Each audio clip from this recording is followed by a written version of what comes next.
Hill Foundation's motivational audio theater. The drama you are about to hear is about riches, and an ancient secret of how to find riches. For our tale is very old indeed, and yet its lessons are as new as today.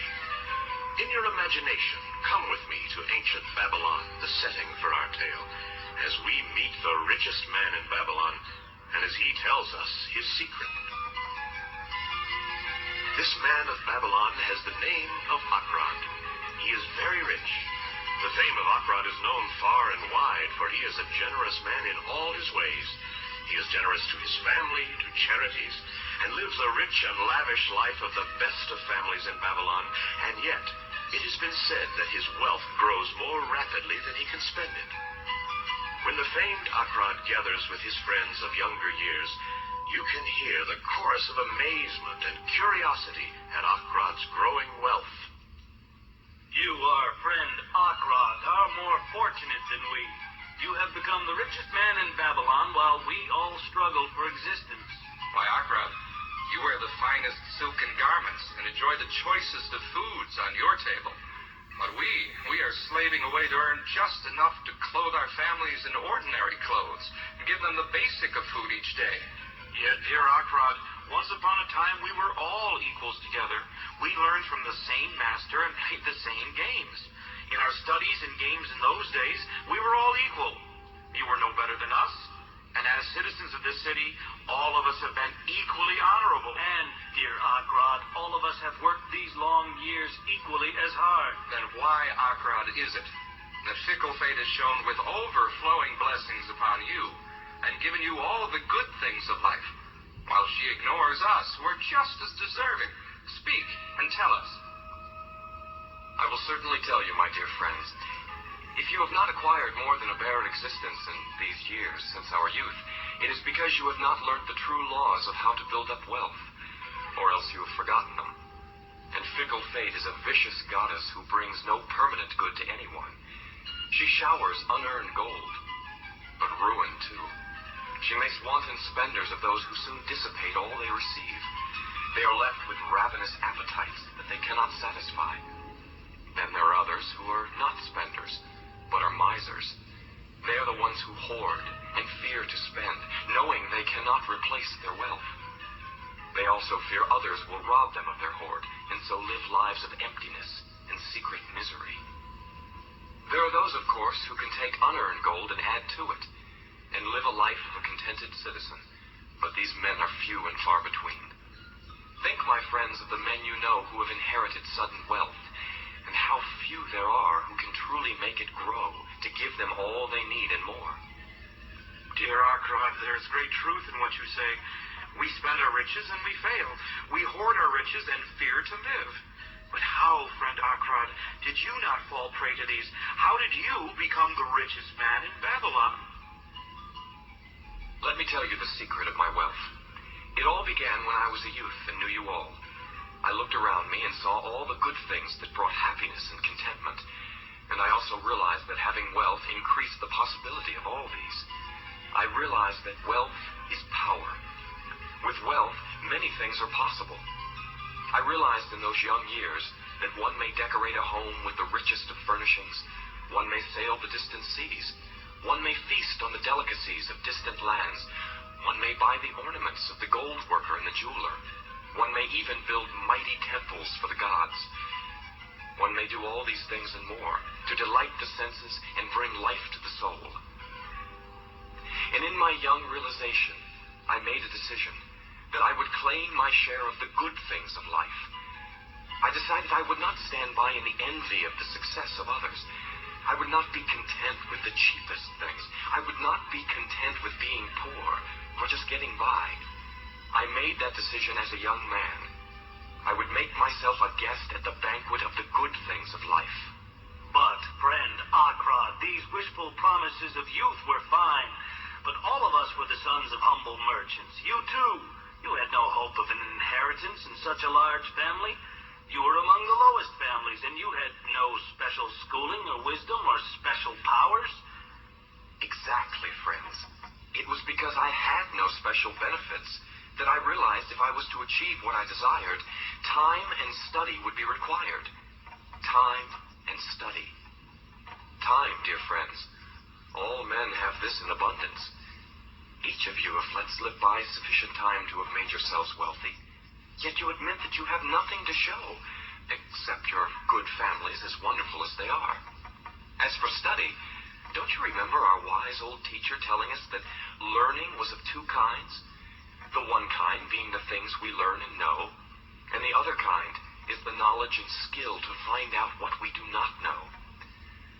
So, my friends, I set out to find how I might accumulate wealth. And once I did, to make that my task and to do it well. For my friends, don't we have to enjoy the fruits of our labors while we dwell in the sunshine of life? Soon enough we will depart for the world of the spirits, where we must leave it all behind. But tell us the secret of how you did it, of how you learned what you did to find generous wealth. Well, as you know, when I was a young man, I found employment as a scribe in the Hall of Records. For long hours I labored day after day, month after month, writing and transcribing for customers on clay tablets. But the longer and harder I worked as a scribe, I had nothing to show, no profit from all the toil and days of work. My earnings just seemed to disappear with food and clothing and penance to the gods and all the other things that absorbed my earnings. Yet my determination did not leave me. Go on, Arkad. Well, one day, Algamish, the moneylender, came to my workplace and ordered a copy of the Ninth Law. I remember still his long white beard. Young Arkad, these tablets, I must have them in 2 days. And if you complete the work by then, I will give you 2 more coppers for your work. So I began the long work. I labored all the night and day, but when Algamish came back for his tablets, I had not finished them. I could tell he was angry. If I had been one of his slaves, he would have beaten me.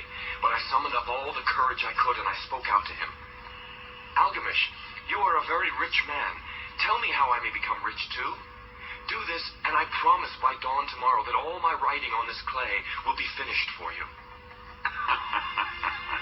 Well, you are a forward businessman, Arkad, and I like your boldness. Well, it's a bargain then. Finish my work by sunup tomorrow, and I'll tell you my secret of success. All through the night I worked at those tablets until the smoke of the candle wick made my head ache and until my eyes could hardly see. But when he returned at sunup, I had completed the job. Now, tell me what you promised me, good Algamish. You have done well indeed, Arkad. Indeed I will. And you know, let me sit here. I'm becoming an old man, and the old tongue loves to wag. And listen carefully, for the wisdom of age and experience is like the fixed stars that shine upon them to steer their course. Listen closely, young Arkad the scribe, or you will think that your night's work has all been in vain. My lesson for wealth is this. I found the road to wealth when I decided that a part of all I earned was mine to keep, and so with you. Is that all? That was sufficient to change the heart of a sheep herder into the heart of a moneylender that you see sitting here. But all I earn is mine to keep, isn't it? Oh, far from it, my friend. Did you not pay the garment maker? Do you not pay the sandal maker? Do you not pay for the things that you eat? Can you live here in Babylon without spending? Tell me, Arkad, what have you left from your earnings of last month? What have you still in hand from last year? Fool. You pay to everyone except yourself. You end up only working for others. Tell me, young Arkad, if you kept 1/10 of all you earned, how much would you have in 10 years? Well, as much as I earn in the whole of 1 year, I imagine. Every gold piece that you save is a kind of slave to work for you. Every copper it earns is its child that can also earn for you. If you would become wealthy, then what you save must earn, and its children must earn. In this way, your abundance grows. You think I'm cheating you for your long night's work, but I'm giving you 1,000 times over the worth of your work if you grasp the truth I tell you. So listen again. A part of all you earn is yours to keep. It should not be less than a tenth, no matter how little you earn. It can be as much as you can afford. Pay yourself first. Don't buy from the clothes maker and the sandal maker more than you can pay out of the rest, and still have enough for food and charity and penance to the gods. For you see, my young business friend, wealth, like a tree, grows from a tiny seed.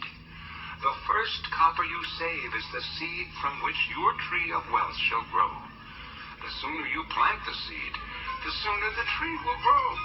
And the care with which you water that tree with consistent savings, the sooner you may rest in contentment beneath its shade.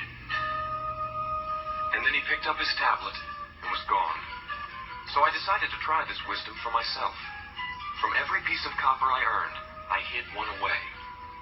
And the strange thing was, I was no shorter of funds than before. I noticed little difference as I managed to get along without it. Sometimes, though, as I saw my hoard grow, I was tempted to spend it as I walked through the marketplace, but I wisely stopped myself. It was about 12 months later that Algamish returned to my workshop. Well, it is good to see you, Arkad. And how, may I ask, is your savings plan going? Have you paid to yourself from your earnings not less than 1/10 of all you have earned for the past year? Yes, Master, I'm proud to say I have. That's very good. And what have you done with it? Well, I have given it to Asmur, the bricklayer, who told me he was voyaging to Tyre across the ocean, and he would buy from me there the rarest jewels of the Phoenicians. When he comes back, we shall sell the jewels for the highest price and divide the earnings. Oh, that's so foolish. Why would you trust the knowledge of a brickmaker about jewels? Would you go to a baker to consult him about the stars?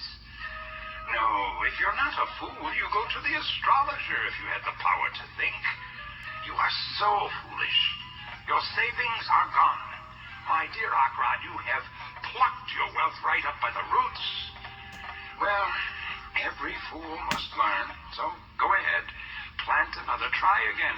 And next time, if you're going to invest in jewels, consult the jewel merchant. If you want to know about the worth of sheep, go to the herdsman. Advice is free, but mind that the advice is worth having. And it was just as the wise and wealthy Algamish had said. For the Phoenicians eventually did sell worthless bits of glass to Asmur that looked like gems. But I began again, resolving to learn from my loss. I saved each 10th copper. It had become easier, for now it had become a habit to take part of all I earned for myself to keep. It was no longer difficult. Again, another year had passed, and old Algamish came to the scribe's workshop to check up on how I was doing with my investments. Oh, my son, what progress have you made since last I saw you? I have paid myself faithfully, and my savings I have entrusted to Agar, the shield maker, to buy bronze, and each 4th month he does pay me the rental. That is good. And what do you do with the rental? Well, I had a great feast with honey and the finest wines and spice cake, and soon I'll buy myself a young horse to ride. You certainly eat the children of your savings. Then how do you expect them to work for you? And how can they have further children that will work for you? First, you have to get yourself an army of golden slaves, and then you can have as many rich banquets as you like. After that day, it was a long time before old Algamish returned to visit me. When he did, I noticed that he was getting very old. His figure stooped, deep lines in his face. Well, Arkad, have you achieved the wealth you've dreamed of? Well, Algamish, not everything I've wanted, but some I have, and it earns more, and its earnings earn more. And do you still take the advice of the brickmakers? About brickmaking, they give good advice. Good. Arkad, you have learned your lessons well. You first learn to live upon less than you can earn. Next, you learn to seek advice from those who are competent to give it. And lastly, you have learned to make gold work for you. You have learned how to acquire money, how to keep it, and how to use it. And so now you are competent for a responsible position. I am getting old. My own sons think only of spending and nothing of earning. My affairs are now too much for me to handle. So, my dear Arkad, I want you to go to my fields for me. They are in Nippur, and there you will look after my lands and estates. When the value of the lands increase, so shall I increase the gold I will pay you for your efforts. And so that amazing change came about. I went to Nippur and took charge of Algamish's large and rich lands. I was full of ambition and had mastered the 3 laws of successfully handling wealth. In this way, I was able to increase greatly the value of the lands and properties. And when old Algamish died, I continued to follow his principles and so greatly increased my own holdings. And that, my dear friends, is how my wealth has grown. How lucky you were that old Algamish made you the manager of his lands. Lucky, my friend, that I already had the desire in my heart, even before I met him. For 4 years I labored with a definite purpose of keeping 1/10 of all that I owned. Now, you wouldn't call Lucky the wise fisherman who went about studying the habits of fish so he could net the largest catch, would you? Opportunity will fly past those who are unprepared. Oh, Arkad, you must have had strong willpower to keep going after you lost your first year's savings. Most people would have just given up. Willpower? What nonsense. Do you think that willpower gives a man the strength to lift a burden the camel cannot carry? No, willpower is simply the unwavering purpose to carry a task you set for yourself right through to its fulfillment. If I set a task for myself, however small and trifling, I shall see it through. In what other way will I find the confidence to do more important things? When you set out to do a task, follow it through. Say for 100 days I walk across a bridge into the city, and I decide I will cast a pebble into the stream each time I cross. And so I would do it. I wouldn't put it off and say, tomorrow I'll throw a pebble into the stream. Nor even on the 20th day would I make the excuse and say to myself, Arkad, this is useless. What does it profit you to throw a pebble into the stream each and every day? Throw a handful and be done with it. No, I would not say that. Neither would I do it. When I set a task for myself, I complete it. Arkad, what you say is true, and it is reasonable and simple.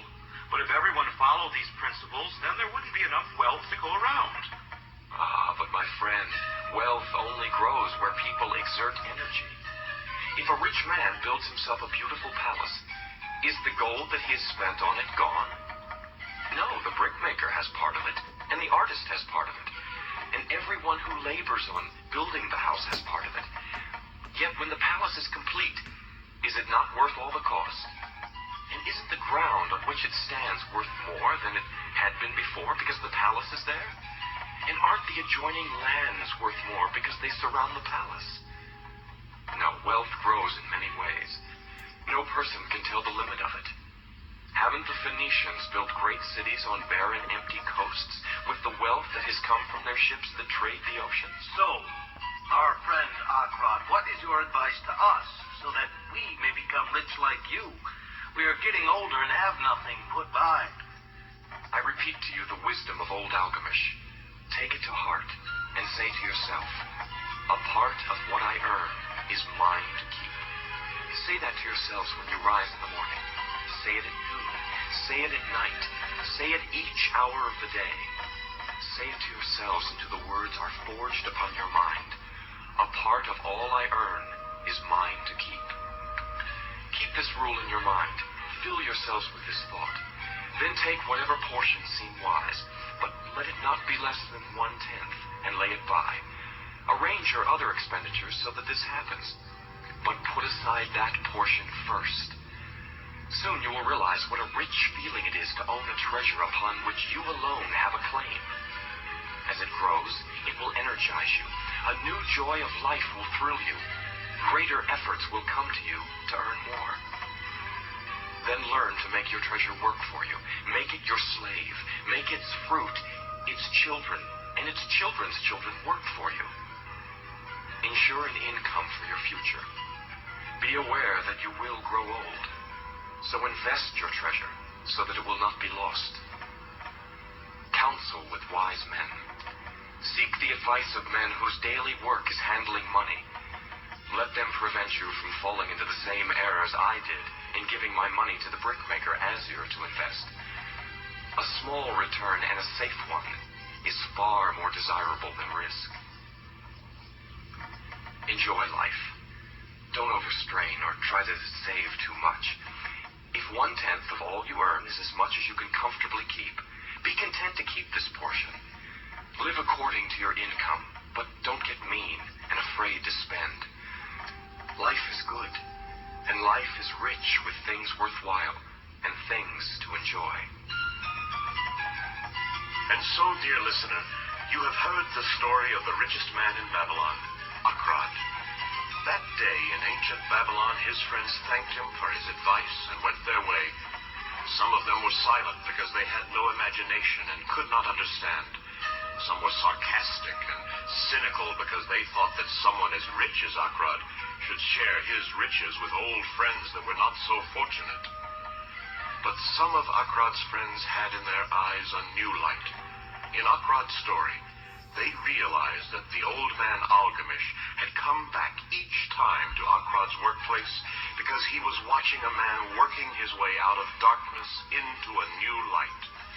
With the passing of time, Arkad saw the light a little more fully, and when he had found the light, a place awaited him.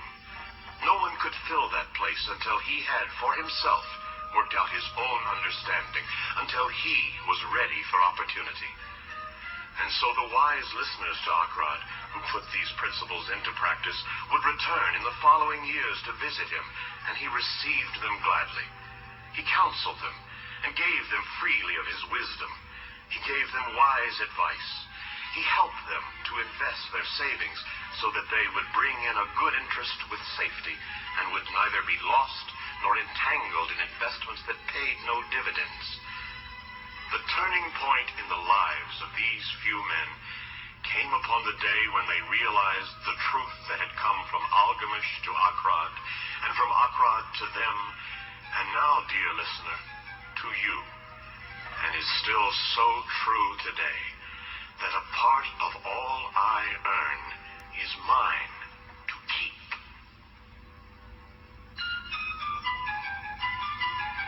You have been listening to the drama The Richest Man in Babylon. Before you switch off this tape, here is a short review of the main points of our story.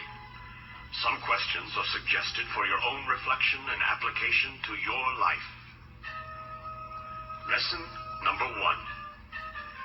In our drama, Arkad is quizzed by his friends on why he has become so prosperous and successful, and they have not. Arkad tells them that they have not learnt the true laws of how to build up wealth. What is your financial plan? Do you have one? Is your financial plan succeeding?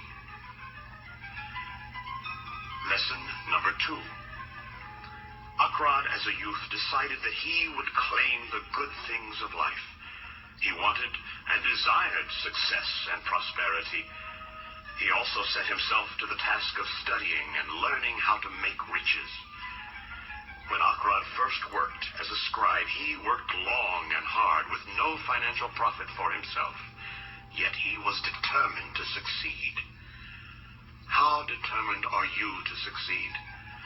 How determined are you to succeed financially? What time and study do you devote to this task?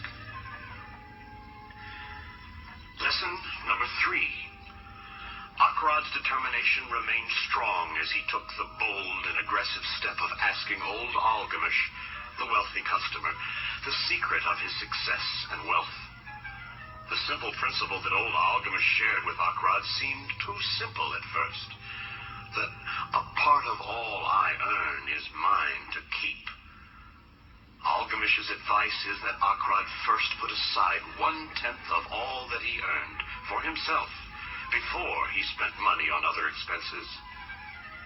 Do you seek advice from people with experience? Does the principle, a part of all I earn is mine to keep, relate to your life and way of doing business? Lesson number 4. Arkad begins to try and carry out the principle of a part of all that I earn is mine to keep.